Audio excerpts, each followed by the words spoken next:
Kau rasa kau tengah up dalam hidup? Ini kereta kau, BMW 330i.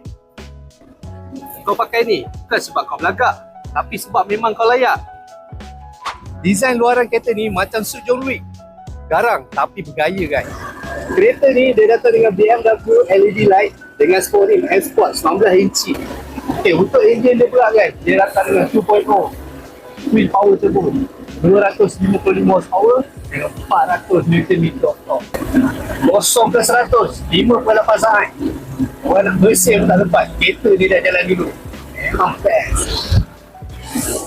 Okay, untuk interior kereta ni, dia datang dengan brown leather seat, ada ambient light, finishing ala-ala kayu kat sini, dan dia membuatkan lagi kereta kau nampak lebih elegant. So memang best. Kalau kau tanya aku kenapa kena beli 330i ni, sebab dia bukan kereta, dia adalah simbol. Simbol yang kau dah lepas fasa struggle dalam hidup ni. Dan sekarang masa untuk kau enjoy life ni bro. Kereta ni untuk orang yang nak conquer jalan dan conquer hidup dia. Kalau kau rasa kereta ni layak untuk kau, boleh DM kita orang.